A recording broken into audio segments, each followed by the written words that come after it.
Spiritual tax Tamil நேயர்களுக்கு அன்பு வணக்கம். நான் ஜோதிடர் குரு வரதராஜ பெருமாள். இந்த நிகழ்ச்சியில நம்ம செப்டம்பர் மாத பலன். இந்த மாதம் உங்களுக்கு ஒவ்வொரு ராசிக்காரர்களுக்கும் எப்படி இருக்க போகுது அப்படின்னு பார்க்க போறோம். இந்த மாதத்துல 2 முக்கியமான நிகழ்வுகள் 2 இல்ல 3 முக்கியமான நிகழ்வுகள் இருக்கு. ஒண்ணு பார்த்தீங்கன்னா, புதன் பெயர்ச்சி. அதுக்கு அடுத்ததா சூரியன் அவர் எப்பயுமே மாதம் மாறும்போது அவரு புரட்டாசி மாதம் கன்னி ராசிக்கு வந்துருவாரு. இந்த செப்டம்பர் மாதம் பாதியில 17ஆம் தேதி அவர் கன்னி ராசிக்கு வந்துருவாரு. மாத துவக்கத்திலே பார்த்தீங்கன்னா, சுபிட்சக்காரன்னு சொல்லக்கூடிய சுக்கிரன் பார்த்தீங்கன்னா, கன்னி ராசியில நீச பலத்தில இருக்கக்கூடிய சுக்கிரன், அ ஆட்சி பலத்துக்கு வரப்போறார். துலா ராசிக்கு வரப்போறார். ஸோ இதுவே காலபுருஷன் 7ஆம் வீடான துலா ராசியில சுக்கிரன் தன்னோட சொந்த வீட்ல அமரப் போறாரு. இதுவே எல்லா ராசிக்காரர்களுக்கும் நல்ல யோகங்களும், சிறப்பான யோகங்கள குடுக்க போகுது. நான் முன்னாடியே சொன்ன மாரி சூரியன் கன்னி ராசியில புதனோடையும் சேரப் போறார். உச்சம் பெற்ற புதனோட சேரப் போறாரு. புதாதித்ய யோகம் உள்ள ஒரு அற்புதமான காலம். ஏற்கனவே இன்னொரு சுபகிரகமான முழு சுபகிரகம்னு சொல்லக்கூடிய வியாழன் அவர் தன்னுடைய உச்ச வீடான கடக ராசியில பலம் பெற்று நிற்கிறாரு. ஸோ ஏனைய கிரகங்கள் எல்லாத்தையும் ஆய்வு பண்ணி உங்களுக்கான துல்லியமான சரியான பலன்களை கொடுக்க போறோம். மேஷம் முதல் மீனம் வரையான 12 ராசிக்காரர்களுக்கும் மிக பயனுள்ள காணொளியா இருக்கும். கண்டிப்பா பாருங்க. உங்களுக்கு நிச்சயம் பயன்படும்.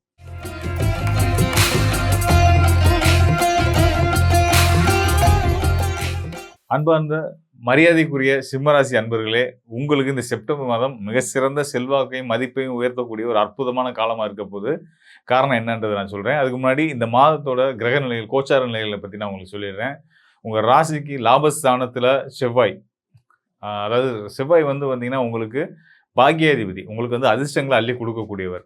அது மட்டும் இல்லாம உங்களுடைய சுகஸ்தானம் மற்றும் வண்டி வாகனம், தாயார குறிக்கக்கூடிய ஸ்தானத்துக்கு அதிபதி செவ்வாய் தான். இந்த செவ்வாய் இயற்கை அசுப கிரகம் இல்லையா?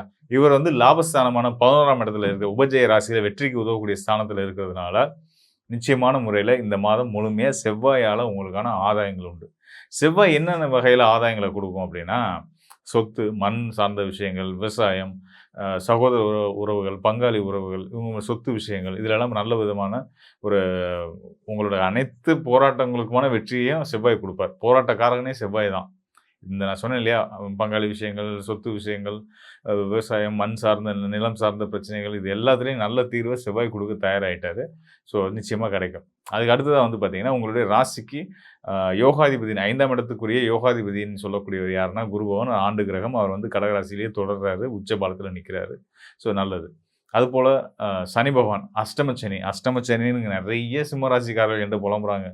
சனி எங்களுக்கு ரொம்ப பாடாப்படுத்தும் போலயே அப்படி இப்படின்னு. அதாவது நான் நல்லா இருக்கிறவங்களுக்கு கூட ஏதோ ஒரு பயம் இருக்கு. நல்லா தான் போயிட்டுருக்கு. லைஃப் நல்லா தான் போயிட்டுருக்கு. ஃபேமிலி லைஃப் நல்லா போயிட்டுருக்கு. பர்சனல் லைஃப் நல்லா போயிட்டுருக்கு. பிசினஸ் லைஃப் நல்லா போயிட்டுருக்கு. அந்த அட்டம சனி ஏதோ ரொம்ப தொந்தரவு பண்ணுமாம்ல. அப்படியே அங்கலாம் கேட்குறேன். வக்ர சனி தொந்தரவு பண்ணுமா? அதெல்லாம் ஒண்ணும் பயப்படாதீங்க. சனியால உங்களுக்கு ஒரு துளியும் தொந்தரவு இல்ல அப்படின்றத நான் உறுதியா சொல்லிட்டு இருக்கேன். இங்கேயும் அதே தான் நான் சொல்றேன். காரணம் என்ன அப்படின்றத நான் பல இடத்துல விளக்கியிருக்கேன். திரும்ப ஒரு முறை சொல்லிடுறேன். ஒண்ணும் தப்பு இல்ல. சனி உங்களுக்கு 8ஆம் இடத்துல இருக்காரு இல்லையா? ஓகே. 8ஆம் இடத்துல சனி இருந்தா பொதுவா தொந்தரவு குடுக்கும் தான். தேவையில்லாத வீண் பழி, பிரச்சனை, சண்டை, சச்சரவு, வம்பு, வழக்கு, சிறை போற அளவுக்கு கூட பிரச்சனைகள குடுக்கும். ஆயுள் கண்டத்த குடுக்கும். எல்லாம் செய்யும். ஆனா, என்ன ஒரு நல்ல விஷயம்னா, உங்களுக்கு 8ஆம் இடமா வரக்கூடியது குருவுடைய வீடு. முழு சுபகிரகமான குருவோட வீட்ல தான் போய் சனி உட்கார்ந்திருக்கிறார். அந்த சனிக்கு வீடு குடுத்த குரு பகவான் ராசிக்கு 12ஆம் இடத்துல உச்ச பலத்துல இருந்து, உச்ச பலம் பெற்றது மட்டும் இல்லாம, அங்கிருந்து சனிக்கு தன்னோட பார்வையும் குடுத்துட்டு இருக்கிறார். அப்போ முழு சுபத்துவம் பெற்ற சனியா இருக்காரு. சனி அசுபத்தன்மையில இல்ல. இயற்கை அசுபரா இருந்தாலும், அவருக்கு சுபத்தன்மை கிடைச்சிருக்கு குருவோட அருளால. அதனால குரு உங்களுக்கு யோகத்த செய்றவராவும் இருக்கிறதுனால, சனியாலயும் உங்களுக்கு யோகம் தான் வருமே தவிர்த்து, ஒரு துளி கூட தீமை வராதுன்றத நான் உறுதியா சொல்லிடுறேன். சொல்லிட்டு அடுத்த விஷயத்துக்கு நான் வரேன். என்ன மாதிரி நல்ல பலன்கள சனியும், குருவும் சேர்ந்து குடுப்பாங்க அப்படின்னா, அவங்க இருக்கிற ஸ்தானம் பாருங்க. 8ஆம் இடம், 12ஆம் இடம். அந்நிய அதாவது வெளி இடங்கள். மறைவு ஸ்தானம் மட்டும் எடுத்துக்கக்கூடாது. 8, 12ன்னா மறைவு ஸ்தானம் அப்படின்னு மட்டும் எடுத்துக்கக்கூடாது. அசுப ஸ்தானம் எடுத்துக்கக்கூடாது. வெளி ஊர், வெளி நாட குறிக்கக்கூடிய ஸ்தானங்களும் 8, 12 இதெல்லாம் தான். ஸோ அந்த வகையில உங்களுக்கு அந்நிய மதம், அந்நிய மொழி, அந்நிய பாஷை பேசக்கூடியவங்கனால நல்ல ஆதாயங்கள் உங்களுக்கு நிச்சயமா கிடைக்கும் அப்படின்றத தெரிஞ்சுக்கலாம். வெளிநாட்டு தொடர்புகள் மூலியமா பெரிய ஆதாயங்கள் கிடைக்கும். நீங்க எடுத்த முயற்சிகள்ல வெற்றியாகும்.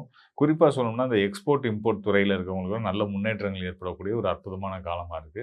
இந்த குருவும், சனியும் பார்த்தீங்கன்னா, 2 ஒண்ணோட ஒண்ணு திரிகோண தொடர்புல வரும்போது, இண்டஸ்ட்ரியலிஸ்ட்டா வர்றதுக்கான வாய்ப்புகள் உண்டு. ஒரு சின்ன அளவுல ஆரம்பிச்ச தொழில கூட பெருசா விஸ்தா விஸ்தரிச்சு கொண்டு போய், பலருக்கு வேலை வாய்ப்புகள ஏற்படுத்தி குடுத்து நல்ல சம்பளம் குடுக்குறாரு. ஒரு 1000 பேத்துக்கு சம்பளம் குடுக்கணுன்ற ஆசைய ஒருத்தவங்க குடுக்குறது குருவும், சனியும் தான். அத செய்ய உங்களால செய்ய வைப்பாரு. ஸோ இவங்களோட நிலை நல்லா இருந்துட்டுருக்கு. இப்ப 7ஆம் இடத்துல ராகு இருக்காரு. அத பத்தி நான் அடுத்து வரேன். ராசியிலேயே கேது இருக்கிறாரு. இந்த மாத துவக்கத்தில சூரியன் உங்க ராசி அதிபதியும் அங்க தான் இருக்காரு. கிட்டத்தட்ட அந்த ராகு, கேது 2 பேத்துக்கும் நிலவரங்களுக்கு நடுவுல மாட்டிக்கிட்டு உங்களுடைய ராசிநாதன் இப்ப மாத துவக்கம் 15 17ஆம் தேதி வரைக்கும் ஒரு போராட்ட சூழல்ல தான் இருக்காரு. இருந்தாலும் நல்ல பலன்கள் இதில் இந்த முதல் 15 நாள்லயுமே இருக்குன்றத நான் சொல்றதுக்கு ஒரு முக்கியமான காரணம் இருக்கு. என்ன காரணம் அப்படின்னு கேட்டீங்கன்னா, இந்த மாதம் முதல் நாள் செப்டம்பர் 1ஆம் தேதி கன்னி ராசியில நீச பலத்தில கிடந்த சுக்கிரன், அ ராசிக்கு 3ஆம் இடமான துலா ராசியில வந்து நிக்க போறாரு. துலா ராசி சுக்கிரனோட சொந்த வீடு. அங்க அவர் வந்து ஆட்சி மற்றும் இல்ல மூலத்திரிகோணம் அதாவது நல்ல பலம் பெறக்கூடிய ஸ்தானத்துக்கு வர்றாரு. சுக்கிரன் வர்றாரு. ஹீரோவா கிடந்த சுக்கிரன் வந்து ஹீரோவா வந்துட்டாரு அப்படின்ற மாரி நம்ம எடுத்துக்கலாம். அது மட்டும் இல்லாம இந்த மாத துவக்கத்திலே புதனும் உங்களுடைய தன, குடும்ப, வாக்குஸ்தானமான கன்னி ராசியில வந்து அமரப் போறாரு. இந்த பக்கம் சுக்கிரன் ஆட்சி பலம் பெறாரு. கூடுதலா புதனும் உச்ச பலம் பெறாரு. புதன் வந்து உங்களுக்கு தன, குடும்ப, வாக்குஸ்தான அதிபதி. அவர் உச்ச பலம் பெறாரு. இந்த பக்கம் சுக்கிரன் 3ஆம் இடத்துக்கு உங்க ஆசை, விருப்பம் இதெல்லாம் சொல்லக்கூடிய ஸ்தானத்துக்கு அதிபதியான சுக்கிரனும் பலம் பெறாரு. அது மட்டும் சுக்கிரன் உங்களுக்கு தொழில் காரகனும் கூட. உங்க தொழில் காரகனும் நல்ல பலம் பெறார். உச்சம் இல்லங்க மன்னிக்கணும். ஆட்சி மற்றும் மூலத்திரிகோண ஸ்தானம். நல்ல பலம் பெறாரு. ஸோ இந்த அமைப்பில வந்து பார்த்தீங்கன்னா, இதில ஒரு முக்கியமான ஒரு கனெக்ஷன் இருக்கு. ஜோதிட கணக்கு நான் சொல்றேன். அதாவது ஒரு திரிகோணம்னு சொல்லுவோம். ஒரு திரிகோணத்தோட 3 புள்ளிகள்ல இணையக்கூடிய கிரகங்கள் நல்ல பலன்கள குடுப்பாங்க. அந்த வகையில என்ன ஒரு திரிகோணம் இணைஞ்சிருக்கு அப்படின்னா, உங்க ஜாதகத்தில உங்களுடைய ராசிக்கு 3ஆம் இடத்துல சுக்கிரன், சுக்கிரன் இருக்கிற இடத்துல இருந்து 5ஆம் இடத்துல ராகு, ராகு இருக்கிற இடத்துல இருந்து 5ஆம் இடத்துல செவ்வாய், செவ்வாய் இருக்கிற இடத்துல இருந்து 5ஆம் இடத்துல சுக்கிரன். இந்த 3 கிரகம் ராகு, செவ்வாய், ஆ சுக்கிரன் இவங்க 3 பேரும் வந்து பார்த்தீங்கன்னா, ஒரு முக்கோணத்தோட 3 புள்ளியில இணையிறாங்க. 3 மருத்துவ கிரகங்கள். மருத்துவ கிரகங்கள் இன்டைரக்ட்டா இவங்க 3 பேருமே வந்து பார்த்தீங்கன்னா, குரு மற்றும் செவ்வாயோட சாரம் வாங்கியிருக்கிறாங்க. இந்த செவ்வாயும், குருவும் உங்களுக்கு நல்ல பலன குடுக்கக்கூடியவங்க. அதனால குருமங்கள யோகமும் செயல்படும். வண்டி வாகன யோகம், சொத்து வாங்குற யோகம், சொத்து விஷயங்கள்ல இருக்கக்கூடிய பிரச்சனைகள், ஆரோக்கியத்தில குறைபாடுல இருக்கக்கூடிய பிரச்சனைகள்லாம் நிவர்த்தியாகி இதெல்லாம் நல்ல பலன்களா மாறப்போகுது. நல்ல பலன்கள் கண்டிப்பான முறையில கிடைக்க போகுது. அது மட்டும் இல்லாம மருத்துவம் படிக்கிறதுக்கான முயற்சி எடுத்துட்டு இருக்கவங்க, பொறியியல் படிக்கிறதுக்கான முயற்சி எடுத்துட்டு இருக்கவங்க, இவங்களுக்கெல்லாம் அதுக்கான என்ட்ரன்ஸ் எக்ஸாம்லாம் எழுதியிருந்தீங்கன்னா, நல்லபடியா அதில நீங்க பாஸ் ஆகுறதுக்கான வாய்ப்பு 100% சிறப்பா இருக்கு அப்படின்றத தெரிஞ்சுக்கணும். ஆக மொத்தம் இந்த மாதம் செப்டம்பர் மாதம் சிம்ம ராசிக்காரர்களுக்கு அற்புதமான பல யோகங்கள, பல வெற்றிகள நீங்க எதிர்பார்த்துட்டு இருக்கக்கூடிய கடந்த இவ்வளவு நாளா போராடிட்டு இருந்த விஷயங்கள்ல உங்களுக்கான நல்ல வெற்றிய நிச்சயமா குடுக்க போறாங்க. ஸோ இதுக்கு வந்து பார்த்தீங்கன்னா, நீங்க வந்து சிவ வழிபாடு, அதே வழிபாடுல சிவன பிடிச்சுக்கங்க.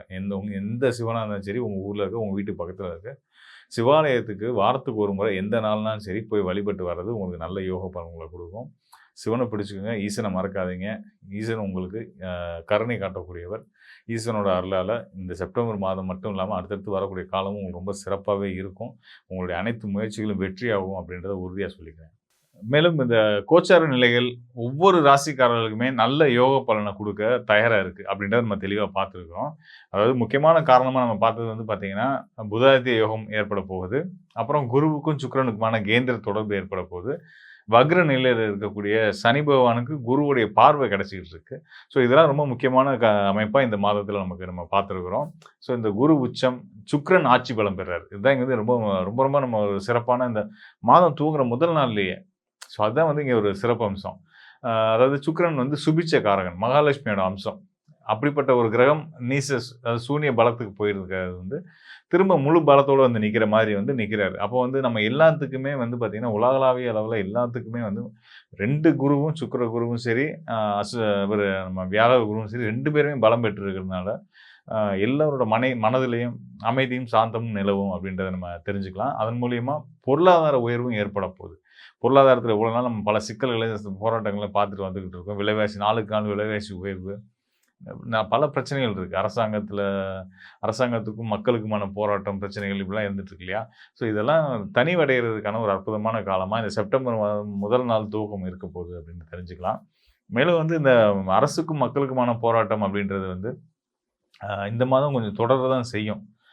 சூரியன், சனியோடைய சமசப்தம பார்வை நம்ம நம்ம ராசி பலன்ல பார்க்கும்போது, ராசிகளுக்கான பலன் பார்க்கும்போது நம்ம சொல்லியிருந்தோம். சனி, சூரியன் தொடர்பு இருக்கிறதுனால, தந்தை, மகன் பிரச்சனை, தலைமை அதிகாரிக்கும் உங்களுக்குமான பிரச்சனை. நீங்க தான் தலைமை அதிகாரி இருக்குன்னா, உங்களுக்கு கீழ இருக்கவங்களுக்கு உங்களுக்கு பிரச்சனைன்றது வரும்னு சொன்னேன் இல்லையா?